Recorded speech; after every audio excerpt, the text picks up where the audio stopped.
Well, good evening, everybody. Welcome to another part of our seminar series this semester, which is devoted to broadly defined Polish identities. And I have a great honor to introduce today's speakers. Professor Dariusz Gawin, who received his PhD in philosophy, but apparently he's a historian of ideas. He's also a publicist and head of the Civil Society Department at the Institute of Philosophy and Sociology at the Polish Academy of Sciences in Warsaw. He's also deputy director of the Warsaw Uprising Museum, and his research interests are in history of Polish political and social thought, political philosophy, history of Polish democratic opposition.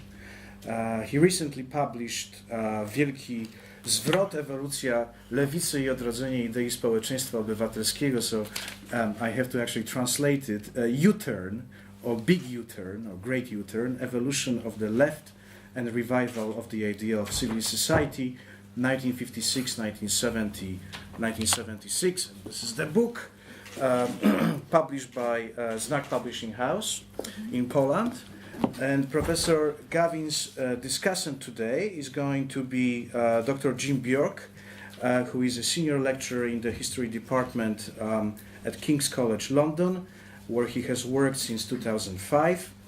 His book, Neither German nor Pole, Catholicism and National Indifference in a Central European Borderland, was published by the University of Michigan Press in 2008.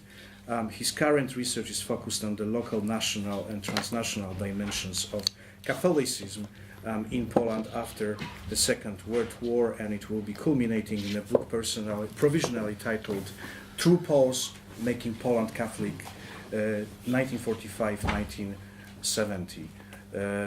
Professor Gawin, let's begin. Thank you very much. It's a great honor to be here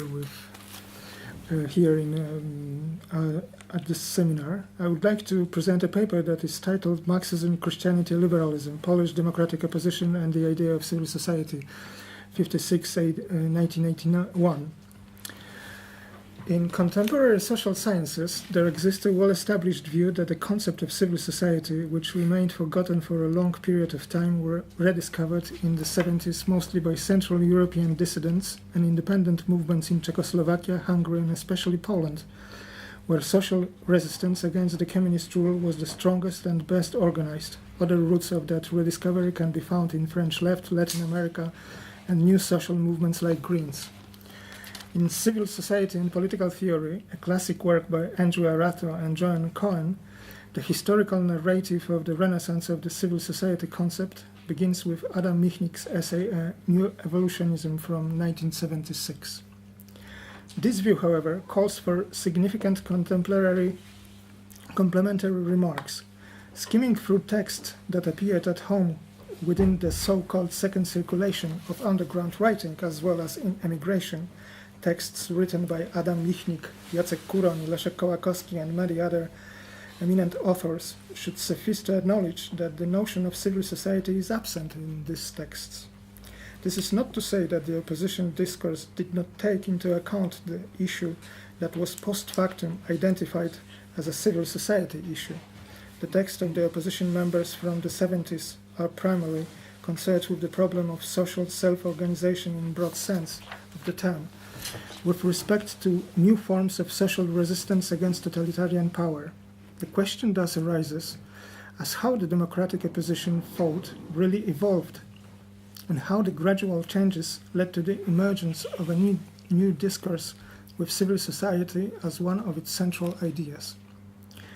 The paradox of the situation where Western historians and theorists of social thought claim that the renaissance of civil society started off in a time and space where nobody actually used the term, has particularly been pointed out by the Polish author Professor Jerzy Szacki.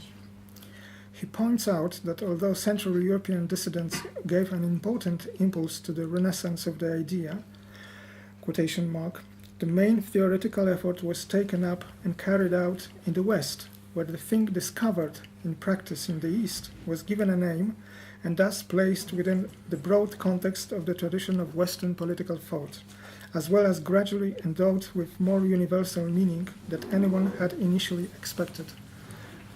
Quotation mark. Western authors who translated the new experience of Central European dissidents into the language of Western political theory include writers such as John Keane, Jacques Rupnik, Zbigniew Pełczyński, Timothy Garton-Ash. The basic fact, which is central for our effort to reconstruct the evolution of the opposition discourse in the 60s and 70s, is that the intellectual and political group whose leaders included eminent dissidents and intellectuals such as Michnik, Kuroń, or Kołakowski was a group of the Polish left, broadly understood. Its intellectual and political history since the late 60s until the birth of the Solidarity movement in 1980 is the key to understand the renaissance of the idea of civil society, including both the events in Poland and the interpretation that were given in the West. The starting point of the whole story, the intellectual climate of the 60s in Poland. Before we move on to our central topic, e.g. the evolution of the opposition discourse of the 70s, the starting point of the whole process has to be outlined. The period in question is the second half of the 60s in Poland. At that time, leftist circles critical of the party rule consisted of intellectuals and university students. The first group, labeled rewizjonists or Marxist rewizjonists, included figures such as Leszek Kołakowski, Zygmunt Bauman, or Bronisław Baczko. That is, relatively young at that time, eminent philosophy professors, historians, and economists. The second group was formed by their students, under and postgraduates, mainly from Warsaw University, like Adam Michnik, for example. An important characteristic of the left at the time was, despite all their criticism of the ruling party's policy, a strong relationship with Marxism. Marxist philosophy was for this group a major source of inspiration and a perspective for interpreting social and political life. The attempts to combine Marxism with existentialism and other intellectual currents already present in Western European Marxism were disapproved of by the ruling party committed to the preservation of orthodox version of the prominent ideology. Despite this, most of the leftist opposition remained inside the system during that time. They were members of the party, youth organizations, and the Polish People's Republic was a country they identified with. The central point of this group's political outlook was the myth of the betrayed revolution of Polish October 56, when an account of the workers' and students' protests Stalinism in Poland had been overthrown and Wiesław Gomułka proclaimed the Polish road to socialism. Gomułka's later renunciation of the spirit of the bloodless October Revolution, as well as the destruction of the students' movement and of the spontaneously emerging workers' councils, were among the impulses for growing criticism of the authorities among leftist intellectual circles. In order to understand the dynamics of the events in the 70s, however, it is less important to show the degree of this group's criticism of the Communist Party than to emphasize the fundamental acceptance of Marxism still very live at that time. This is best illustrated by the most famous opposition manifesto of the period, often referred to until today, the so-called Kuroń and Modzelewski's letter. Jacek Kuroń and Karol Modzelewski, both young academics at Warsaw University in the middle of the 60s, were at that time leaders of secondary school and university students with a leftist political outlook. In 1965, they published illegally an extensive text, or rather, as has already been said, a political manifesto. The title of it, A Letter to the Members of the Polish United Workers' Party and of the Socialist Youth Association at Warsaw University. An open criticism of the party could not have been tolerated by the authorities, who in response arrested the authors and sentenced them to prison.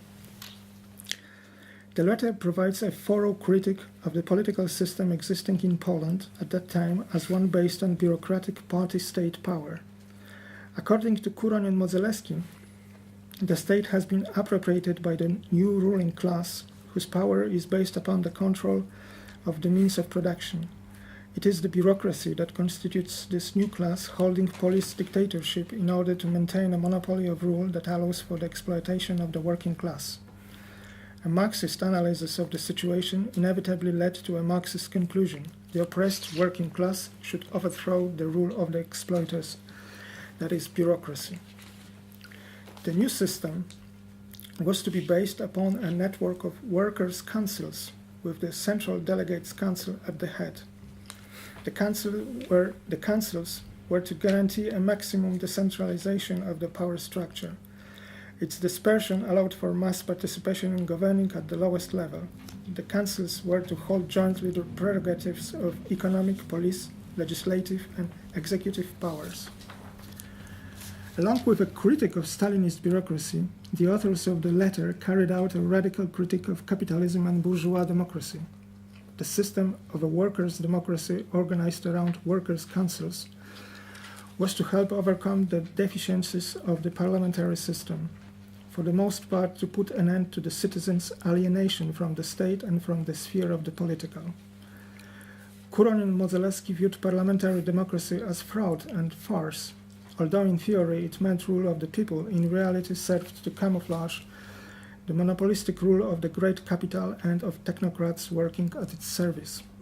Unlike Western parliamentary democracy and the fictitious party democracy of bureaucratic socialism, the council's system offered room for constant and direct participation in politics, understood as the basic platform for the construction of a genuine community of human beings. 1968, the shock of March.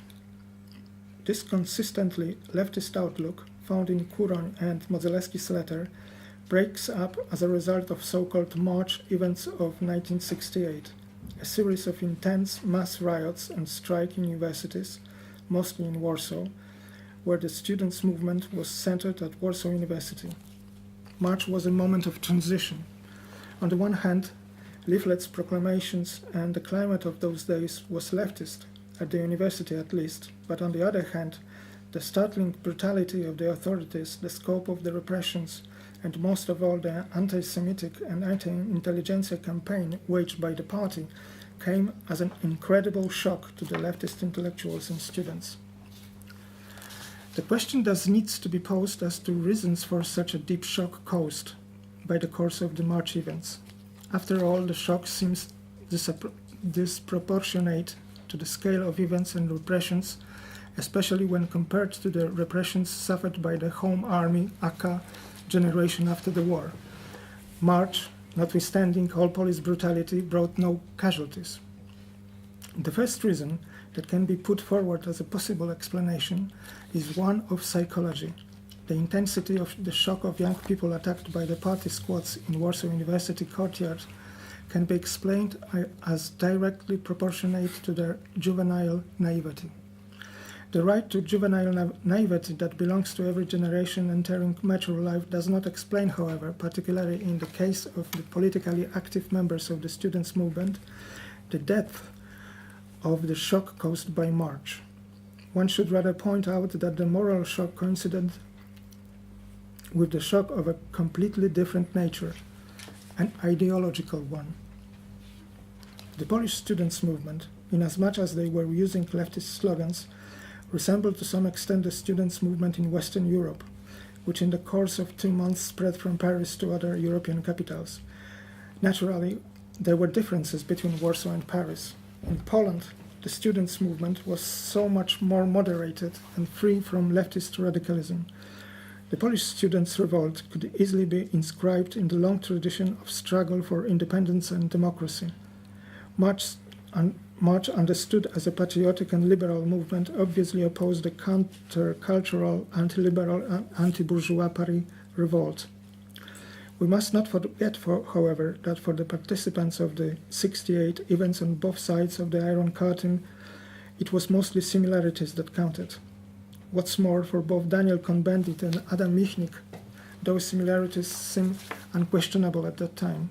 The central point of the political outlook in both cases was the myth of revolution, understood as an instrument for the building of a new society. Some interesting light was shed of that myth of revolution persistence by the Kultura Monthly, the most important Polish political and intellectual émigré magazine edited in Paris by Jerzy Giedroyć. No other text published in the Parisian Kultura at the time expresses the spirit of the era better than the short and emotional editorial Kultura's Appeal, addressing the journal's readers, published as an introduction to the June issue of '68, which appeared directly after the Prague Revolt. In a text quite unusual for a journal whose style was normally matter-of-fact and sober, we read, quote Marx, Europe, long and wide, has felt a revolutionary tremor. There are huge and manifold differences between student outbreaks in France, the Federal Republic of Germany, or Italy, on the one hand, and in Poland, Czechoslovakia, and Yugoslavia on the other, but they have no implicit feature in common. Both, here and there, an impulse of resistance common to almost all of young people in the world against petrified or petrifying forms of social and political life has been made manifest. Quotation marks.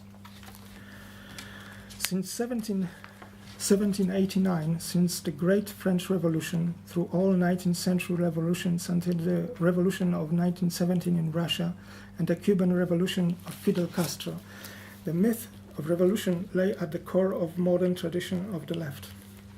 For radicals of all kinds, a substantial transformation of society was only possible through the overthrow of the unjust order. The logic of the historical development of mankind would manifest itself through an act of will of the progressive social forces, workers and students. Political struggle consisted in a dialectical conflict of the forces of progress and reaction. That is why people of the left understood revolution as a sort of epiphany of the spirit of history. Besides, while the myth of revolution was the main element of the leftist identity, it also played an extremely important role in modern style of thinking about political sphere. The above quoted text from Kultura is best evidence to this. It was not been written by authors that would directly identify with the radical leftist slogans of the students' movement. In this text, concepts such as revolution or reaction are considered as natural and self-evident, as persistent, deep-rooted elements of a discourse describing the historical process. The March events unmask the illusionariness of these beliefs. Not only did no revolution break out, as the society as a whole remained a passive spectator to the drama taking place at universities, but most of the working class turned out passive also.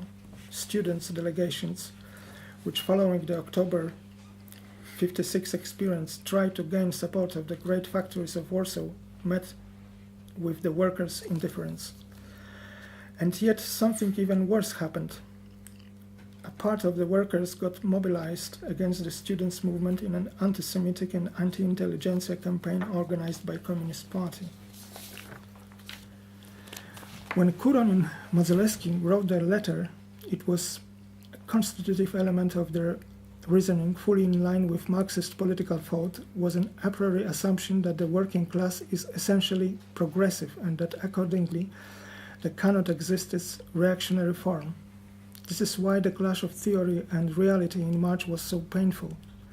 The authorities' perfidy consisted in sending to beat up the student squads allegedly consisting of workers, actually made up of secret police agents and party members, and in justifying the whole action with an anti-intelligentsia and anti-Semitic slogans. It was this precisely that had the worst effect on the leftist idealists. Hitherto critic of the system, however severe, would always come from the inside.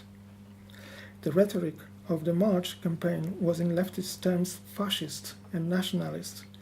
Such a turn of events could only have led to a definitive breakup with the Polish People's Republic, hitherto considered as a sphere of imperfect but nevertheless institutionalized socialism. In 1981, Adam Michnik put it this way: 78 marked the cutting of the navel string that had tied the people of the left to the system. The crux of the ideological shock that leftist opposition experienced as a result of March was thus a decline of faith in revolution. Considering the constitutive role of the myth of revolution for the left identity, March led to the breakup of the leftism in its classical traditional form. The drama of the situation did not simply consist in a failure of revolution, but also in the fact that every idea of revolution turned out impossible, inadequate to the existing social reality. It was the beginning of a period of difficult searching for a new political language.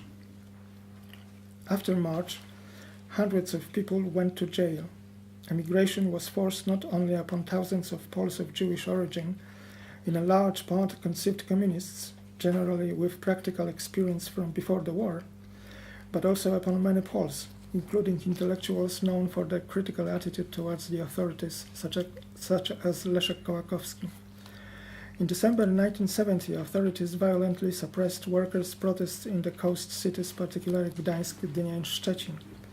The predominant feeling for individuals was that of helplessness and seclusion, with the most important and hitherto active circles broken up.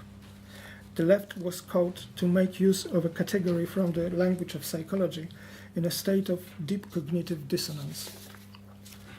This dissonance was not only the result of the above-mentioned shock caused by the fascist brutality of the party's response to the students' movement. It was also due to the reaction of the Catholic Church and the Catholic circles, especially those gathered in the Znak movement, which since October 1956 had been enjoying some autonomy and had a few representatives in parliament. This institution, although merely titular and lacking real power, became the only public forum where, in the conditions of totalitarian control, the government's activities received any criticism. This came unexpected for left-wingers, since they traditionally treated the church as well as the Catholic intelligentsia as forces of reaction. In the years 56-68, the revisionists and young people from Mikolaj's circles were openly anti-clerical and critical of the church, considered as the bastion of moral traditionalism and obscurantism. The position taken by Catholic intelligentsia came as a complete surprise and helped to revise their earlier beliefs. The basic question that the March generation had to face at the time can shortly be summarized as follows. If it is neither the traditional right nor the left, then what in their place? Traditional leftists turned out impossible. Rightism, understood as the acceptance of capitalism and representative democracy, for obvious reasons, couldn't have been a reference point for the searching post-March left. One had to get out of the magic circle of the dialectical conflict between the forces of reaction and the forces of progress. The root of the intellectual effort of those years was marked out by books and articles written by Bohdan Cywiński, Adam Michnik, Jacek Kuroń, and Leszek Kołakowski. It resulted in the creation of a new paradigm of political language, a new style of thinking about politics, a style that united both the lay left, a term coined by Adam Michnik in the mid-70s, and the open Catholics from Znak movement. The most important consequence of this period of searching was the anti-totalitarian left's gradual retreat from the use of the progress-reaction dichotomy, which used to be central for the leftist paradigm of political thinking. The core of Marxist political analysis had always been the determination at a given historical moment of the forces of progress and the forces of reaction. Thanks to this, it was not only possible to grant the status of an ally to various groups, but also to determine precisely the enemy that had to be branded and destroyed. The dichotomy of progress and reaction presupposed the existence in society of a continuous dialectical political conflict, the goal of which was revolution aimed to suppress the dichotomy. Participation in the conflict between the forces of progress and of reaction was a moral imperative for every human being possessing revolutionary consciousness. This was also the source of revolutionary leftist ethics. The opposition of progress and reaction was at the same time clear and precise. A member of the Communist Party should by his essence be in favor of the forces of progress, a Catholic of the forces of reaction. March and its consequences questioned this clear division. The authorities received support from both the advocates of real socialism and the nationalistic and anti-Semitic groups among Catholics. On the other side of the barricade met both people with clearly leftist roots and Catholics open to the world, opposing both nationalism and the government. The meeting of the anti-totalitarian left with liberal open Catholics thus became possible. The intellectual platform for this meeting was created by Bogdan Cywiński in his book Rodowody Niepokornych, Dissenters' Genealogies. His presentation of the histories of the Polish intelligentsia, both Catholic and socialist since the beginning of the 20th century, indicates that in the case of these groups, traditional political categories make no sense. For both the leftist Głosowicze, Głos was the most important organ of the political radical leftist intelligentsia at the turn of the 19th and 20th century, and a circle gathered around Laski, a convent near Warsaw, and an institute for the blind run by the nuns, which was also the place where an important spiritual intellectual circle of open-minded reformist Polish Catholics was formed, broke off from the left-right division. In both cases, it was the spiritual formation that counted, along with a concentration upon ethical problems and will to help the needy. In 1971, Leszek Kołakowski published in Parisian Kultura, an important essay, Thesis about Hope and Hopelessness. Kołakowski postulated a getting out of the magic circle of faith in reform on the one hand, which normally ended up with failure of conformism, and on a frontal attack on the system on the other. He proposed the method of social pressure, fought not in the form of political conspiracy, but rather through independent activity aimed at society's retrieval of subjectivity or of a life in dignity. In fact, the way to get out of state of hopelessness mentioned in the title is, in his opinion, the spontaneous self-organization of society. An additional element of Kołakowski's reasoning was the thesis about the death of Marxism. The direction laid out by Kołakowski and Cywiński was taken up by Jacek Kuroń. An outline of the new strategy of self-organization can already be traced out in his text Spór o wydarzenia czerwcowe, the controversy over the March events that was published in 1973. He wrote, quotation marks, "Every act, even individual, against the totalitarian system tears down the veil of lies and fear. It is an act of defense, whatever it costs, of the values of national culture, as it gives, among other things, live evidence to the fact that the nation is not dead. Every petition, political trial, or leaflet makes us realize that life can be about more than buying a new car." Quotation marks. This proposal was even more pointedly expressed in Kuroń's famous text Polityczna opozycja w Polsce, Political Opposition in Poland, published in the Parisian Kultura. It presents an already developed version of the emerging opposition mentality, formed as a result of the abandonment of Marxism and revisionism. This time the conflict is between society on the one hand and totalitarian system on the other. This implied an overcoming of the dilemma that thus far been always present in Polish history. Either you are part of the system or engage in conspiracy and military fighting. A way out is to work within communities, particularly those that unite students and the creative intelligentsia. Such a context, the right kind of action is self-organization, precisely establishing contacts and social links. The year 1976 marked a breakthrough in the process of searching for new forms of activity. Workers' protests in June that year, caused by a drastic rise in food prices, provoked severe repressions from the authorities. This time, however, circles of intellectuals and hitherto dispersed dissidents undertook organized action. In September 1976, the Workers' Defense Community, KOR, Komitet Obrony Robotników, was created, a crucial initiative for the evolution of the Polish anti-communist left. The main principle underlying COR's activities, unprecedented thus far, was their thoroughly overt character. COR situated itself outside the existing regime, but at the same time it did not constitute a revolutionary conspiracy in traditional sense of the term. Its language was a language of human and citizens' rights defense, with an emphasis placed on the need for the rule of law and the renouncement of violence. The language used by COR activists does not reveal a slightest trace of Marxist critical discourse. Workers are not defined as a social class or a revolutionary force. Texts depicting COR's goals invariably emphasizes the ethical dimension of its activities, which in this case involves helping the persecuted. In a programmatic appeal to the society dated October 1978, the need for continuous, widespread, and organized pressure exerted on government was pointed out.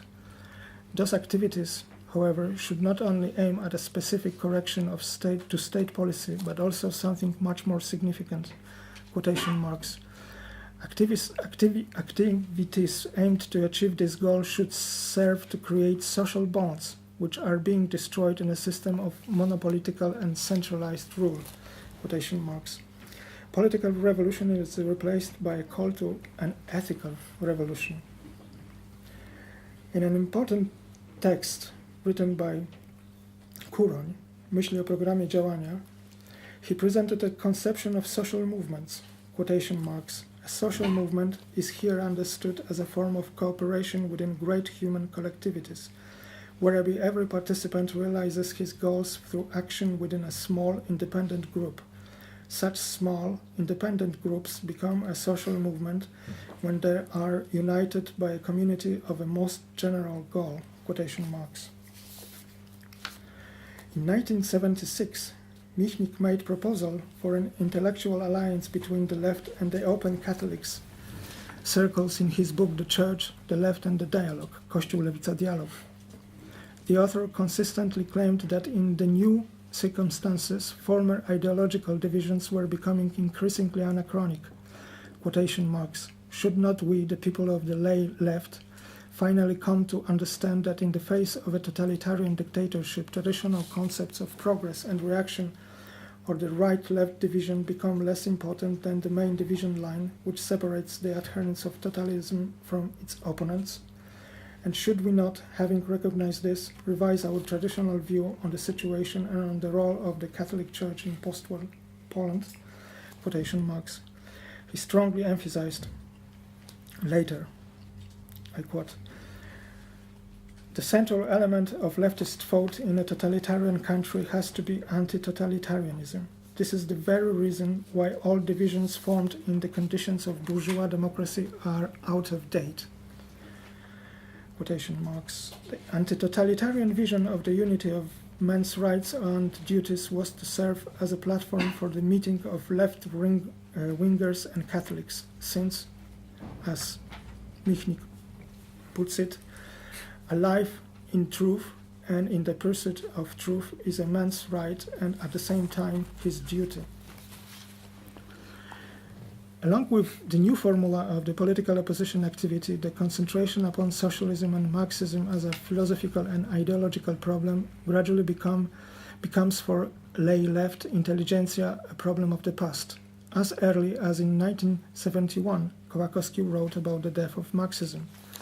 Several years later, he published 3 volumes titled Main Currents of Marxism. In 1978, Kołakowski publishes a text, My Correct Views on Everything, which was his response to an extensive, over 100-page long open letter addressed to him by E.P. Thompson, published in Socialist Register, in which the British author reproached the author of Main Currents of Marxism for abandoning socialism and the principles of Marxist philosophy. This intellectual evolution culminates in Kołakowski's famous text, How to be a Conservative Liberal Socialist, published in 1979. The main philosopher of Marxist revisionism of the 1960s was finally stepping beyond the lines of traditional ideological divisions, proposing a rationalistic and civic-spirited synthesis for Polish democratic opposition.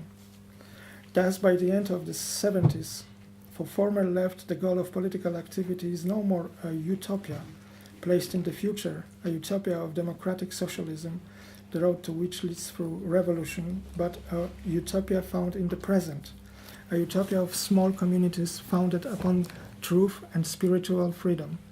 A gradual broadening of the borders of these communities can contribute to the forcing out of the totalitarian system, to isolating it from the authentic communities, realizing here and now the ideal of good civic life. The abolition of the division between the left and right, traditionally understood, thus implied a renunciation of the traditionally leftist progress-reaction dichotomy and the constitution of a new central dichotomy, which was to mark out the horizon of political thinking, the dichotomy of totalitarianism versus democracy, that is, democratic opposition. Conclusions. An identity built upon an idea of self-organization rather than revolution implied for leftist intelligentsia a dramatic change in the understanding of politics.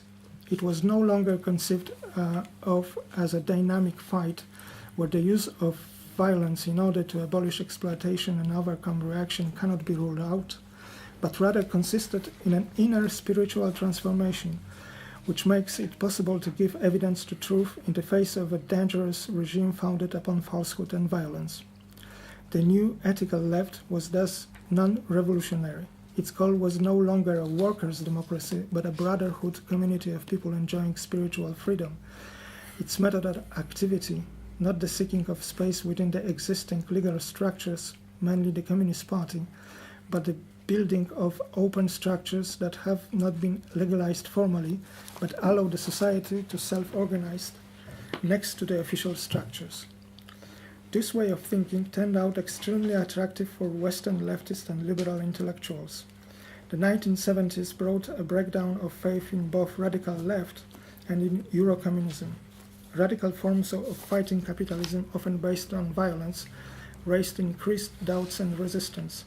An important role in the rejection of revolutionary messianism and violence employed in the service of revolution was played by the Western edition of Solzhenitsyn's Gulag Archipelago and later by the revealed truth about Pol Pot's regime in Cambodia.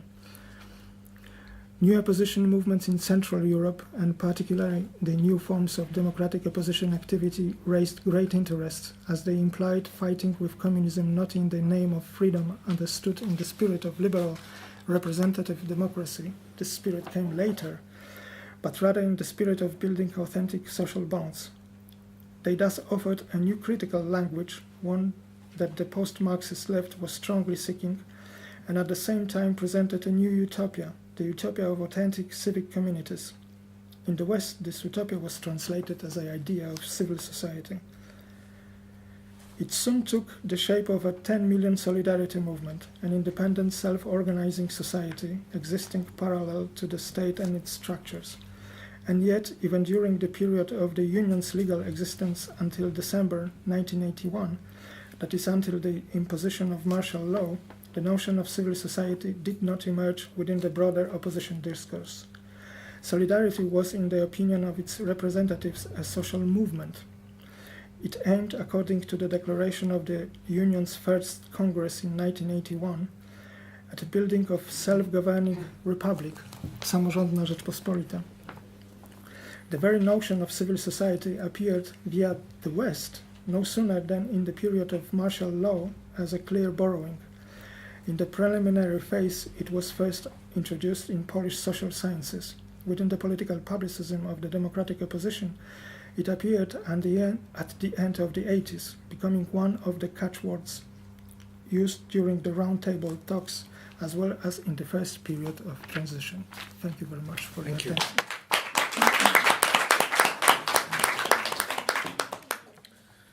Dr. Jim Bjork. So, thank you.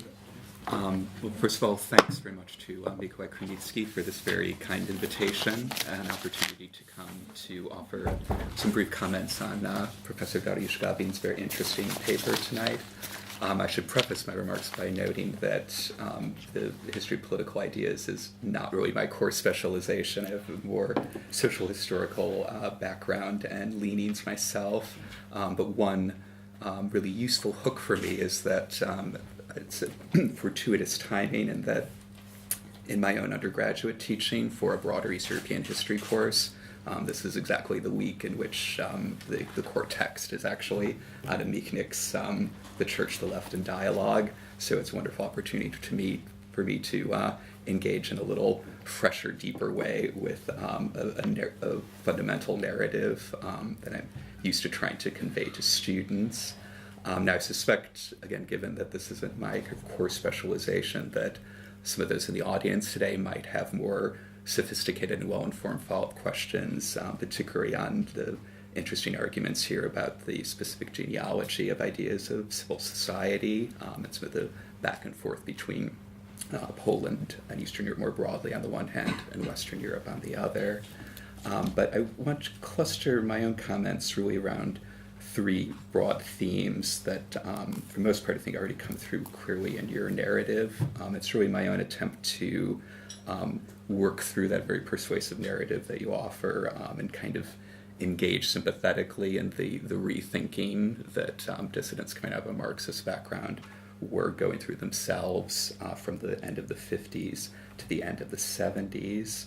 So we can cluster of comments and questions hopefully will be a roomy platform for you to expand further and for those in the audience to pick up on. The first thing I want to pick up on is the issue that you highlight of a rethinking of the role of the working class as the sort of privileged protagonist in revolutionary change in human history. It hits, again, a very persuasive narrative of how powerful that remains into the mid-60s before it starts to give way to a more kind of capacious understanding of social self-organization happening in all sorts of ways in many different venues. And I guess I'm kind of thinking through that thinking and rethinking in that period. I had a couple of sort of contradictory questions, but hopefully they will make sense in turn. The first being why this would have taken so long, which so you kind of engage directly to an extent. But the other side of that being whether this might have been a bit premature, given where things were headed already by the mid and certainly the late 1970s. In terms of the question about this taking so long, as you touch on, there certainly had been plenty of other opportunities in the history of revolutionary events in Europe for a lot of thinking about why it never seemed to go according to plan. A lot of this traced back to the 18th Brumaire, as well as many, many episodes subsequently, even in the immediate prehistory, like it's been like Gilas's commentary on the new class, already seemed to really be moving beyond a certain kind of immediate lament that a sort of self-governing system, workers' councils, isn't happening, to a more sort of fundamental thinking about why there seems to be something structurally keeping that from ever happening. So I did wonder if in your broader and deeper readings and the writings of dissidents in the mid-60s, if there was a bit more early kind of wrestling with that question of some of those pre-existing answers about how revolution should have worked being more inherently unsatisfying. On the second question, though, of why this may have been a bit premature, one of the interesting aspects of the sort of prehistory and early history of the Solidarity movement is that it combines this very wide-ranging sphere of social self-organization with what is in effect very much a kind of traditional privileging of the heavy industrial working class organizing in workplaces. It's been that Leszek Kolkowski, among others, kind of picked up on the irony of this, that in sociological terms, this seemed to be a sort of classical, stereotypical working class revolution that you finally had just with the more counterintuitive ideological frameworks. But in terms of a collective protagonist, it did seem to be very much what was to be expected in Marxist thinking. So I was sort of curious in that kind of key period from the end of the 60s into the 70s, how people kind of thought through those countervailing ideas of, on the one hand, kind of disillusionment with the privileging of the working class, but then followed very quickly afterwards a sort of new romance with the working class, and how those coexist. The second cluster of thoughts and questions I had deals with this famous rapprochement between those from a secular leftist background and the Catholic Church, and particularly intellectuals associated with the Catholic Church in the 70s. And again, it's the text by Mikolaj sort of narrating this. I've been looking at closely yet again for teaching purposes this week. And it's a strikingly self-critical narrative that really looks at those on the left, himself included. It's very much a first-person plural narration of being kind of latecomers to this opportunity, of picking up belatedly on the opportunities that existed. But in rereading the text and some of the sort of follow-up comments that he has running from the late 70s onward, I still sort of wrestle with what he and other dissidents from a more secular leftist Marxist background envisioned as the role of the church in the kind of social self-organization that they envisioned, sort of how they saw that playing out in the present. And the tension, as you're going through the paper again, it's to one point where the tension seemed to come out clearly is in Jacek Kuron's characterization of social self-organization as involving small independent groups. So this really crucial emphasis on pluralism and diversity, and what comes through very strongly in some moments of a kind of plea that the church needs to understand itself as a part rather than a whole, and that's really the key to a successful role for the church in that kind of self-organization, that is the kind of prerequisite for a healthy engagement with civil society. At the same time, however, both as a kind of understanding of the empirical situation and even to some extent normatively, it seems that commentators like Mikolaj do appreciate that the Catholic Church isn't a sort of small organization in Poland, that it very much understands itself and is generally viewed as speaking very much for the whole, that there is a kind of totalism to the way that in which the church serves as a collective spokesman in society. And of course, over time, this kind of comes out in what Mikolaj describes as sort of mutual suspicions and trying to kind of get this formula correct. But I was curious, even in these very early formulations in terms of what this would really mean, how they imagine the Catholic Church playing this role in a form of social self-organization that seemed to really hinge on the idea of certain modesty, of not sort of claiming to speak for society with a capital S.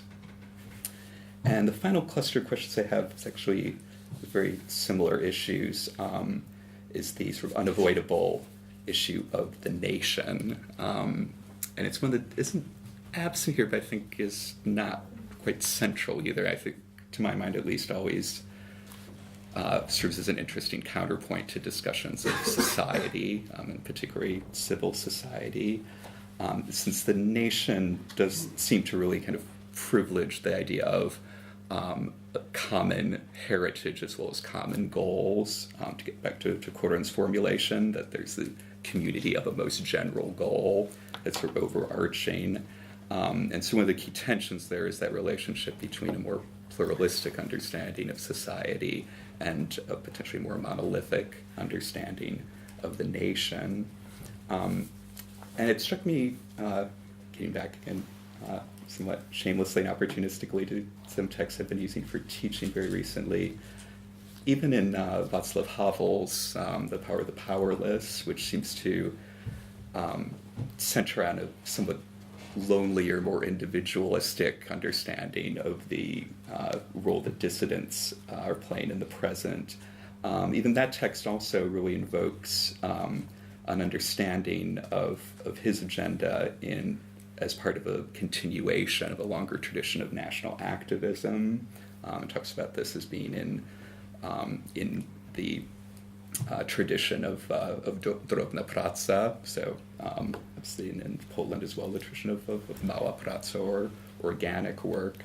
And it seems to place these visions within an understanding that, at least in part, places them in the exceptional situation of stateless nations that need to rely on a kind of emergency nationalism that always, in some ways at least, kind of overshadows the other workings of more pluralistic society, that in this exceptional situation where there isn't a state that can speak for general interests or for society, that society itself has to be about the nation fundamentally. And so it's curious, again, just something that play an obvious role in the kind of interplay between these intellectual legacies and how these ideas are picked up in Western Europe. The relationship between thinking about this as a kind of exceptional mode in dealing with an abnormal circumstance, and what gets picked up, in my understanding, at least in Western Europe, as a more universalized kind of auto-critique of invoking civil society as a way to refresh and renew normal societies, so to speak. So I'll leave my comments with that, and I will just ask for recognition that I thank you very much. managed to comment without mentioning Upper Silesia at all. So, Thank you very much for your comments. There are many topics that were mentioned. Starting with working class, there was a kind of romantic idealism that thinking about the role of working class in the history. Of course, they were idealistic in that sense that they were not politicians, and they were writing books and texts and thinking about it. Kuron was one of the leaders of Polish October of '68, and he had an experience of political action. But others, they were students and intellectuals. So the main field they are working on, they were texts and words, and it is much easier for somebody like an intellectual to arrange words in this idealistic chains of dialectical diagnosis. So in that sense, I would agree that it was premature in that sense. But at the same time, you mentioned Gilas. Of course, they were interested in Yugoslavian model, but at the same time, they considered that Yugoslavian model, for example, of workers' councils, was technocratic in a way, because they were Marxists interested in, at that time, so-called young Marx, the writings of so-called young Marx, and the idea of political life for young Marx was to overcome alienation of bourgeois society. So the councils, the Yugoslavian councils, were for them also only technocratic, because the Yugoslavians were interested in production and in better organization of the process of production. But their goal was to create something for overcoming the alienation. It was a much greater goal at that sense. So, of course, the real workers, the working class in Poland, was not idealistic. People were interested in buying much more goods. They were interested in better life, etc. They were not interested in overcoming alienation. It was absolutely something strange for them. But this utopia, it died before it became a reality. So it was very easy for them to talk about this stolen revolution of October '56 that was stolen by the bureaucracy in Gomulka. And in that sense, they were naive, and idea of working class and messianism of working class was premature in that sense. But of course, they were interested in Gilas. I mean, Gilas was discussed among them. Solidarity is a great thing because it might be described as a great working class revolution, and there were such attempts after 1980 to describe this as a revolution, but the word revolution was used rather as a metaphor. There were no real Marxist attempts to describe this experience as revolution, as ordinary revolution. Rather, the way of describing the 1980 was that it was peaceful, in a way peaceful uprising against communist rule and social movement. I mean, at that time, the notion of social movement was in broad circulation, especially among social scientists.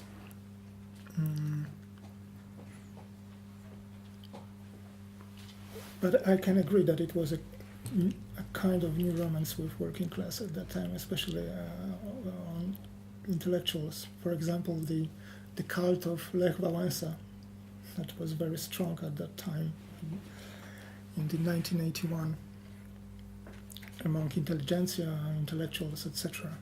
They even published a book about Wałęsa as a great leader of Polish people. Polish Catholicism is a great theme because my lecture was only 40 minutes, and in book there are much more chapters on that topic, especially about Warsaw Club of Catholic Intelligentsia. That was very important for this, because this club created a platform for this meeting of lay left and open Catholics. And the interesting thing about Warsaw Club of Catholic Intelligentsia was that it was founded by Tadeusz Mazowiecki, the first prime minister after 1989. And Mazowiecki, who created this club with Janusz Zabłocki in 1957, he considered himself at that time as a socialist. I mean, he was on the left wing of the movement, of Znak movement, because the Kraków branch was much more reluctant to the idea of socialism. They described themselves as neo-positivists or neo-realists in politics, and they treated communists as something that can't be overcome, and they had to live with communists. But Mazowiecki was interested in socialism, in Mounier and Maritain, all these intellectual currents of French Catholicism that were very fashionable at that time. They published many books on social and technical revolution of so-called atom era, wiek atomowy in Polish. They were interested, they tried to prepare the meeting of the socialists and socialist Catholics on that level. But it turned out that the Marxists were not interested in the meeting because of the technological revolution. It turned out that after the march, the main problem that they were fighting against was the bad conscience. Because after the march, many of them were put into prison and arrest, and many of them broke down during this arrest. So the problems of conscience, of bad conscience, of ethics, etc., were very important for them. And Marxist philosophy offers none answers to such questions. I mean, concerning the conscience, the ethics, and these dimensions of human life. So because of this, they were very interested in special way of thinking about ethics that was proposed by the Club of Catholic Intelligentsia in Warsaw. They, at that time, they published a very important book, the translation of the notes written by Pastor Bonhoeffer, a German pastor that was killed in 1945. And he was a Protestant that was proposing a non-institutionalized Christianity in a way. So his version of small groupings living in truth, surrounded by totalitarian state, in that case the German, the Nazi states, was very attractive for these people who were very wounded in a way after the experience of arrests, prisons, and sentences after the march. So it turned out that not technological revolution of the 60s, of this atom era, but this ethical dimension of the Bonhoeffer's writings, published in Polish by Więź, or Bond publishing house that was led by Tadeusz Mazowiecki, turned out so interesting for these former Marxists. They were very interested in this way of thinking. And coming to your comment on church, it is very difficult and interesting question, because it turned out that it was very important for understanding Poland after 1989, because post-Marxists were interested in Christianity and non-institutionalized Christianity proposed by Bonhoeffer and Polish and Warsaw Club of Catholic Intelligentsia. They were very reluctant, at least, to the idea of the church as an institution. They were interested in Christian tradition, in Christian thought, in Christian ethics. And church was the institution with its own bureaucracy, as they depicted church in the 50s and 60s, because as a progressist they fought against the bureaucracy within the party, and they thought that open Catholics, they were fighting against their own bureaucracy. So the clerics and the church, so-called hierarchy in Polish.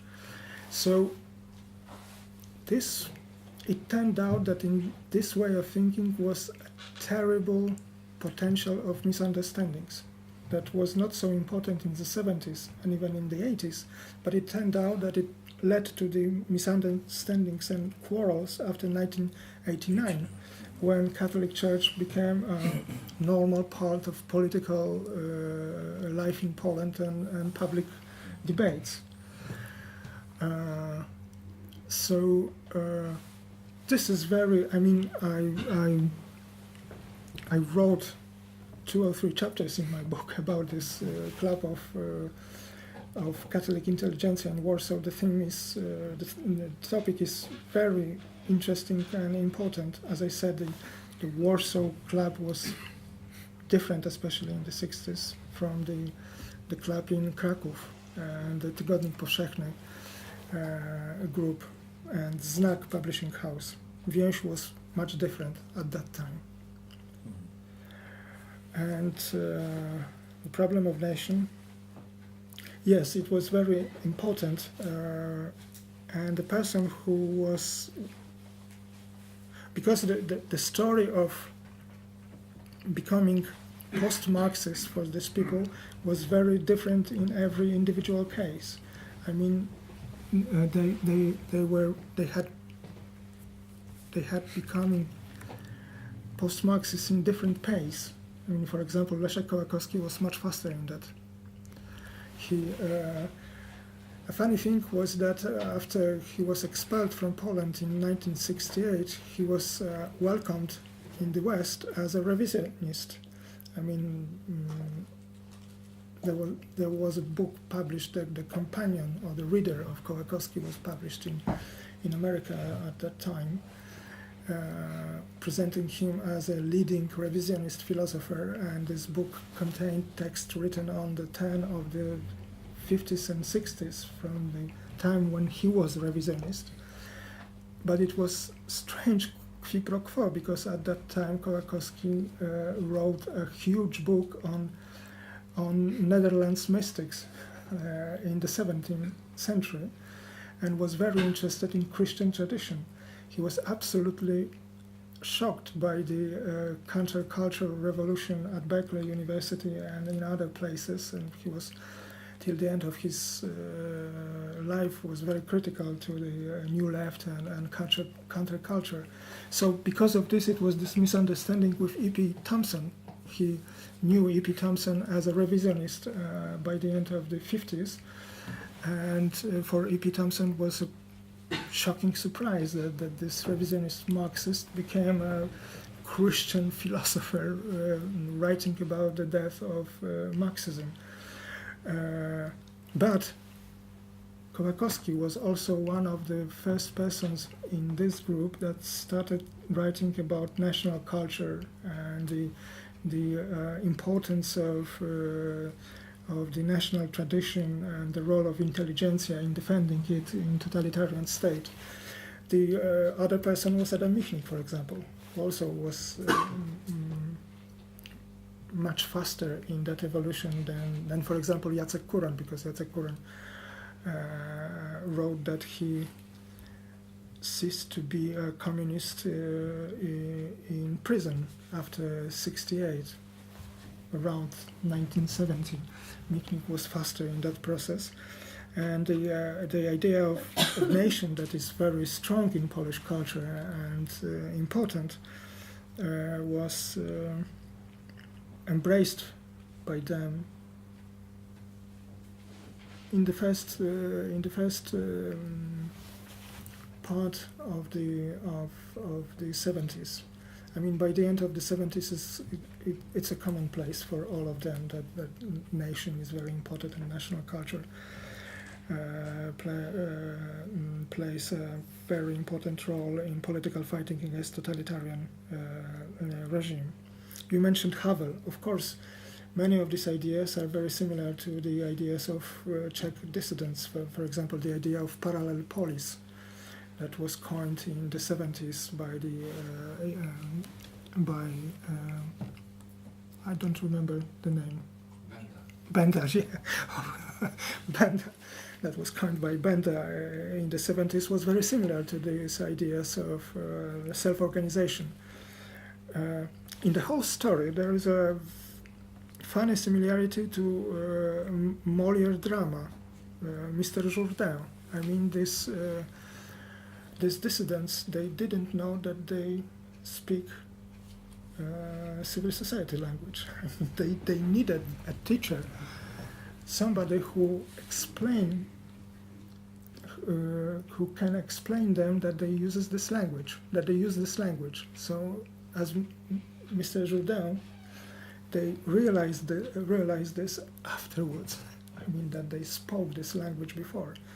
So it was this very important role of people I mentioned earlier, like Timothy Garton-Ash, like Zbigniew Pełczyński, John Keane, who translated this experience into the language of Western political thought. But as in the case of any translation, the interesting question is what was lost in the translation, in the whole process. I mean, this is the topic for another discussion, but it's very interesting. Every main topics I mentioned. We should take questions from the audience, I think. Timothy Garton-Ash. Yes, well, thank you very much. As you know, unfortunately, I have to leave early, so I've jumped straight in. And since you were kind enough to mention my small part in this conversation, let me make two comments.